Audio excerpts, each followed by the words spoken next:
it is my privilege to bring to the microphone Laura VanVelthoven, who has kindly agreed to organize some remembrances, and so she's going to take it from here. Laura?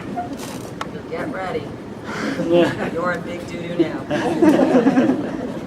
It is a thrill to be here and to see all of these faces in this room after literally talking and emailing and phoning and Facebooking and tweeting for probably the last 10 weeks. It's been wonderful. My thanks to Amy Dowling for being my partner in crime. It was August of this year. I was sitting in our living room on a Sunday night and decided to check my Facebook. There I found a message from a choir alum that simply said, "Did you know Fred was retiring at the end of the 2012-13 academic year?" My husband, who was sitting next to me, went, and I went, "Oh my God." He goes, "What's the matter?" I said, "Oh my God, Fred's retiring. A pension must be paid. Something must be done. What are we doing?" "Please tell me we're doing something." Well, isn't this something? Back in 1982, I was a senior at Red Bank Regional High School. I was in New Jersey and trying to figure out what to do with my life. My then guidance counselor said to me, "Laura, I know you love to sing, and I know you want to go to college. I have the perfect place for you. Lycoming College in Williamsport, Pennsylvania. They have a choir that's headed up by a wonderful gentleman by the name of Fred Thayer. He has a stellar reputation. Apply." I'm glad I did. It was the only place I applied. I'm glad I got in. And so it began. I remember the first time I walked into Clark Chapel. I entered through the side door that I would enter hundreds of times during the next 4 years. And as you entered, just down the hall to the left was Fred's office. Of course, I didn't call him Fred then, it was Dr. Thayer to me. But soon enough, we went along, Fred became Fred. I told him I wanted to sing. He told me I was in the right place. And so it continued.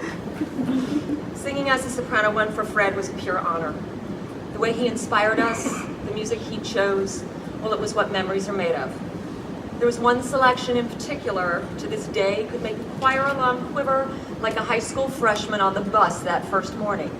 Saul. Saul came our way in, I believe, 1985. To put it into perspective, the first time we tried singing it for Fred, he did this. Let's try this again. He stepped back a few steps and just kind of smiled like only he could smile, and said, "We'll do it again and again and again." We practiced that dreaded piece. For weeks we went on and we practiced, and as those weeks went on, we as a choir began to see what Fred already knew. Saul would be the piece that wowed our audience and created a lasting memory for all of us for years to come. That's always been the magic of Fred Thayer. He knew, he sensed, even before we did. He just knew. Every time we went to sing that piece, I swear sheer panic rushed over all of us. If you didn't hit that opening note, you'd be melting faster than a snow cone in Phoenix. And then you'd look out in the audience, and there Pat would be. And she'd be there with one of her famous signs, and she'd hold it up, and all it would say is, "Saul's a big crybaby." The rest of us would burst into laughter, and you'd secretly be like, "Phew," and the nerves would subside, and on we would go, and the concert would go on as planned. Tour choir took us all over the nation. There's too many memories to count, but a few which not only deserve mentioning, also just happen to have a photo attached, which convey a million words. Okay, let's see if I get this right. Okay, this is a beauty. Curling iron napping. Fred could never understand what the allure was in this dastardly deed.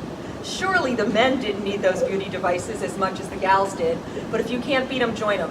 Here our own Patty, then Loomis, now Berger, teaching a particular tenor, Mr. Bill English, a few things about the wonders of this sought-after beauty tool. Bathroom escapades. It was a well-known fact that right after dinner, there would be a mad dash to the bathroom. You see, there was never enough time in between dinner concluding and our concerts beginning, so you had to get creative. You see, in most places we sang, the bathroom was a one-room deal, which meant long lines. There was never a line at the guys' bathroom. Now let me go to this next photo. They all look really innocent, don't they? Look at them all dressed up, looking swell, sharp, happy, sure. Not until John Little caught wind I was in there. Oh sure, they look innocent, and as I emerged from the men's bathroom, I was met with thunderous applause from all the men, making me turn a shade of maroon that matched the gowns we were wearing that year. And I kept thinking, how did they know? One word, Pat. Oh yeah. Apparently she was behind me in the hall and saw me duck into the men's bathroom and summon the troops. I thank God every day that the founders of Twitters were still a glint in their mother and father's eyes, because it would have been an ugly scene. Here we are. This is a bus bound for Boston. Everyone knew our name at the famed Cheers, and did we have fun in that town. The Three Stooges seen here had a particularly good time. If you'll notice in the picture, the Three Stooges, their statues are in the window, and our Three Stooges are making the same faces in the middle of Boston. Welcome to the Sunshine State. You may recognize that gentleman to the far right of the volleyball champs. And in 1986, I was named the choir's tour manager. What an honor.